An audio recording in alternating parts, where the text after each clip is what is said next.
"Get in the back seat and stay down," my housekeeper said, and her voice was shaking in a way I had never heard before. I had known Martha for 19 years. She had been with our family since my daughter was in middle school. She had held my hand at my husband's funeral. She had never, not once in 19 years, spoken to me like that. And yet there I was, crouching on the floor of my own car, a wool blanket pulled over my shoulders, my heart pounding so hard I could feel it in my throat. "Martha," I whispered, "what is happening?" "Please," she said, "please don't make a sound. You need to see this yourself. If I tell you, you won't believe me." I stayed down. "I want to tell you something before I go any further. That morning was supposed to be the most beautiful morning of my life. My son Daniel was getting married. My only son, the boy I had raised alone after his father passed, the boy who had worked 2 jobs through college, the boy who called me every Sunday without fail, rain or shine, busy or not. That morning I had woken up before the sun came up and just lay there in the dark, smiling to myself, thinking about how proud his father would have been. I had already done my hair. I was wearing the pale blue dress I had spent 3 weeks choosing. I had a card in my purse with a handwritten letter inside that I had rewritten 4 times. That was the morning I was supposed to be having. Instead, I was on the floor of a car, hiding under a blanket, in a neighborhood I had never been to, not knowing what I was about to see. Daniel had met a woman named Claire about 2 years before the wedding. She was polished, well-spoken, and had an answer for everything. She worked in real estate, she said. She had grown up in Connecticut, she said. Her parents had passed when she was young, she said, which was why there would be no family on her side at the wedding. Just a few close friends. I had tried to like her, I genuinely had. My daughter-in-law-to-be was a beautiful woman with perfect manners, and every time I looked for something wrong, I felt guilty for looking. Daniel was happy. That was what mattered, I told myself. That was what I kept telling myself every time something felt slightly off, like the way she never quite answered a question directly. You would ask her something simple. Where did you go to school?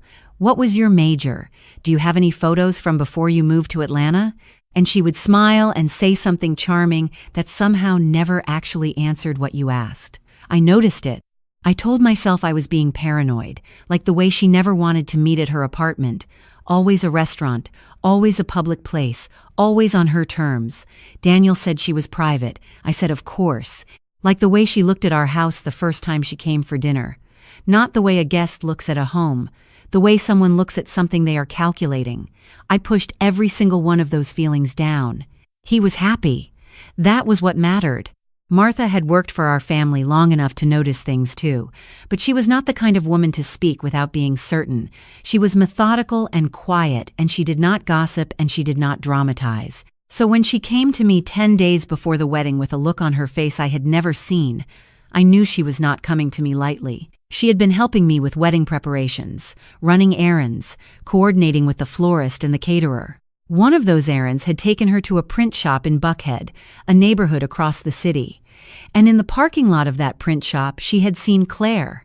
That would not have been unusual on its own. But Claire was not alone. She was with a man. And the way they were standing together, the way he had his hand on the back of her neck, the way she was laughing at something he said, that was not how you stood with a colleague or a friend. Martha knew what she was looking at. She wrote down his license plate. She said she did not know why she did it. She just did. I want to pause here and tell you what kind of woman Martha is. She is 63 years old. She grew up in rural Georgia. She has a son of her own who she raised without much help. She is not dramatic. She is not a woman who looks for trouble.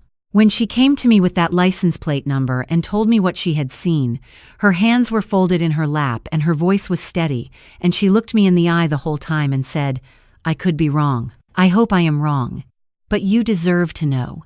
I hired someone to look into the license plate. A private investigator, a retired police officer named Gerald, who a friend of mine had used years ago during a difficult divorce. I gave him the plate number and told him I needed to know who the man was and what his connection to Claire might be. Gerald came back to me in 4 days. The man's name was Marcus Webb. He was 38 years old. He lived in a house in Decatur, a suburb east of Atlanta. He had a daughter who was 4 years old, and he had been married to Claire for 6 years. I read the report 3 times. Then I sat very still for a long time. Claire was not a widow. She was not a woman whose previous relationship had simply not worked out. She was a wife. She was a mother. And in 11 days, she was planning to stand at an altar and marry my son, which would make her a bigamist, which would make the entire marriage illegal, which would mean that Daniel would have no legal protections if things went wrong. And there was more. Gerald had kept digging because something in the initial records had flagged his attention. The woman my son knew as Claire had a different legal name. Her real name was Diane Mercer. She had used a false identity to enter the real estate business in Georgia. Several of her past clients had filed complaints. There was an ongoing investigation. She had done this before, Gerald believed. Not necessarily the marriage scheme, but the identity fraud. It was a pattern. I sat with all of that for 24 hours. I did not sleep. I went over and over in my mind how to handle it. I thought about calling Daniel directly, but I knew my son. He was head over heels in love and he was 10 days from his wedding, and if I came to him with this alone, with just a report from a private investigator and my own fear, he might dismiss it. He might think I was the difficult mother who never thought anyone was good enough for him. I needed him to see something for himself. I called Gerald back and asked him to keep watching. Gerald called me back 2 days later and told me he had followed Marcus to a coffee shop in Midtown where Marcus had met with Claire, and that their conversation had been, in his words, not the conversation of two people who were estranged. He also told me that based on what he had found, he believed Claire, or Diane, was in some financial difficulty, and that the pattern he was seeing suggested she may have targeted Daniel specifically because of his financial stability, and because he had recently inherited money from his father's estate. My husband's money. She was after my husband's money. That was the morning I stopped being sad and started being something else entirely. I talked to Gerald every day for the week leading up to the wedding. I told him I wanted to be there when something happened. I told him if there was a moment, I needed to see it myself, because I needed to be able to look my son in the eye and tell him I had not done this from suspicion alone. I had done it because I knew. On the morning of the wedding, Gerald called me at 6:15. He told me that Marcus Webb had arrived in Atlanta the night before. He told me that Marcus was currently parked outside the hotel where Claire was staying, that he had been there since 5 in the morning, and that from what Gerald could see, they had been inside together. I sat on the edge of my bed in my pale blue dress, and I looked at the phone in my hand, and I thought about my son standing in front of a mirror somewhere in that same hotel, adjusting his tie, probably nervous, probably smiling, probably thinking about the rest of his life. That was when Martha knocked on my bedroom door. She had come early to help me finish a few things for the reception. I opened the door and she looked at my face, and she knew immediately that something had broken open. I told her everything. I showed her the report. She read it quietly. Then she looked up at me and said, "Then we have to go right now, before he leaves for the church." We took my car. Martha drove because my hands were not steady. I told her the hotel name and she pulled out of my driveway without another word. We were 4 blocks away when Martha said quietly, "Get down." I looked up and I saw why. Claire was standing at the hotel entrance. She was in her wedding dress. It was ivory and fitted, and she looked, God help me, beautiful. But she was not looking at the door the way a bride looks at a door on her wedding morning, nervous and excited and waiting for someone to tell her it was time. She was looking at a black car idling at the curb, and the window of that car was down, and there was a man in the driver's seat, and she was leaning in talking to him with an urgency that had nothing romantic about it. "Stay down," Martha said again. I pulled the blanket off the back seat and covered myself. I pressed my face against the floor mat, and through the small gap between the blanket and the seat, I watched. Claire straightened up. She smoothed the front of her dress. She looked left, then right, then she reached into the car and took something from the man's hand. It looked like an envelope. She put it in a small bag she was carrying, and then she stepped back from the car and the window went up and the car pulled away. I recognized the car. It was the same car Gerald had told me about. The license plate matched the one Martha had written down in the parking lot of the print shop in Buckhead. That was Marcus Webb, her husband, and she had just taken something from him in front of her own hotel on the morning of her wedding to my son. I waited until Martha told me Claire had gone back inside. Then I sat up. My hands were completely still. I was not crying. I felt very calm in the way that you sometimes feel calm when something is finally certain. "Did you see it?" Martha asked. I saw it, I said. What do you need to do? I need to make one call, I said. I called Gerald. I told him what I had seen. He told me he had photographed the entire exchange from across the street. He told me he had already been in contact with a detective he knew in the Financial Crimes Unit who had been looking into Diane Mercer for several months, and that if I wanted to, today could be the day this ended. I thought about Daniel. I thought about him at the altar, waiting. I thought about what it would do to him to be stopped before the ceremony versus what it would do to him to find out afterward, when it was too late, when the legal untangling would take years. I told Gerald to make the call. Then I called my son. He answered on the second ring, cheerful, a little nervous, and said, Mom, you're not supposed to see me yet. Isn't that the rule? I said, That's the bride. I'm your mother. Different rules. He laughed. I closed my eyes and memorized the sound of it. I need to come to you, I said. Before the ceremony. There's something I have to tell you, and I need to do it in person. There was a pause. He knew my voice well enough to know something was wrong. Mom, what's going on? I'll be there in 10 minutes, I said. I love you very much. Everything is going to be okay. But I need 10 minutes. He said, okay, just that, okay, because he trusted me. In 32 years, he had always trusted me. I will not describe in detail what happened when I sat across from my son in that hotel room and put Gerald's report on the table between us. I will not describe it because it belongs to him and not to anyone else. I will only tell you that he did not yell. He did not break anything. He went very quiet, the way his father used to go quiet when something was serious, and he read every page, and then he looked up at me with eyes that were wet but steady, and he said, How long have you known? I told him the truth. All of it. He nodded slowly. Then he said, What happens now?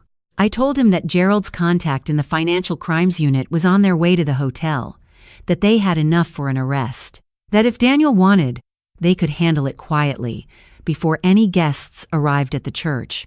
Or he could simply not show up and let the lawyer handle the annulment of whatever paperwork had already been filed. Daniel looked at the window for a long time. Then he said, I want it done right. I want it official. I don't want her to walk away from this and do it to someone else. There were 112 people at that church who saw the doors open and saw two officers walk in and speak quietly to a woman in an ivory wedding dress who had been standing at the front of the room waiting. There were 112 people who watched her face change when those officers said what they said. 112 people who watched her argue, then go still, then be escorted out with her hands behind her back, still wearing her veil. Daniel was not in that church. He was sitting with me in a coffee shop 2 blocks away, and we were drinking bad coffee, and I was holding his hand across the table the way I had held it when he was small and afraid, and neither of us said very much. After a while he said, I keep thinking about her little girl. I had thought about that too. The 4-year-old. The child who had nothing to do with any of this. Gerald told me the father has family, I said. He has a mother, a sister. The little girl will be looked after. Daniel nodded. He stared into his coffee cup. She seemed so real, he said. Doesn't that sound stupid? She just seems so completely real. It doesn't sound stupid, I said. That's how it works. That's what makes it so cruel. We sat there for a long time. The coffee got cold. Outside the window, the city went on the way cities do, indifferent and busy and bright. Eventually, Daniel straightened up and looked at me and said, You should have had a better morning. I laughed. I could not help it. After everything, I laughed. I had exactly the morning I needed, I said. He squeezed my hand. Thank you for not letting me walk into that. That's the job, I said. That has always been the job. In the weeks after, Daniel's lawyer filed the necessary paperwork to invalidate the license application that had been submitted under the false name. Diane Mercer was charged with identity fraud and attempted bigamy. The financial crimes investigation that had been ongoing was able to use the new evidence to move forward.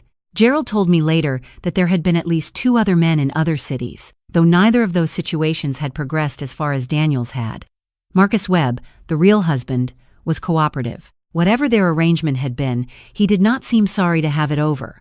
From what Gerald could piece together, she had told Marcus she was earning money through legitimate work, and the nature of the scheme had not been fully clear to him. I do not know if that is entirely true. But the 4-year-old girl was with his mother within the week, and that, at least, was something. Martha came for dinner 2 Sundays later, as she often did. We sat on my back porch, and the evening was warm, and the yard was full of fireflies. She did not want any credit. She never does. She said she had simply done what any decent person would do. I told her that was not entirely accurate. Most people would have kept quiet. Most people would have told themselves it was not their business. Most people would have weighed the awkwardness of being wrong against the difficulty of being right and chosen silence. She had not. Because of that, my son's life went in a different direction on a Tuesday morning in June, and the difference between those two directions is not something I can calculate or put into words. I only know it every time he calls me on Sunday, his voice easy and unbroken, still whole.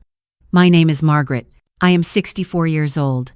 I have one son, one housekeeper who is worth more than she will ever let me tell her, and the memory of a pale blue dress I never got to wear to a wedding. I kept it. I hung it back in the closet. Daniel is taking things slowly now, and that is exactly right. And when the right morning comes, I will put that dress on again. And that time, I will get to cry the right kind of tears. If you are a mother watching this, trust what you feel. You do not need permission to protect your child. You do not need to be certain before you start asking questions. The asking of questions is not an accusation. It is love doing its job. And if you have someone in your life like Martha, someone who's meinter ni meinter no, meinter meermeemation, meidivli ahin, meidi ahav, meidili, me liebly, letting man and fair, letting and do not ever let go.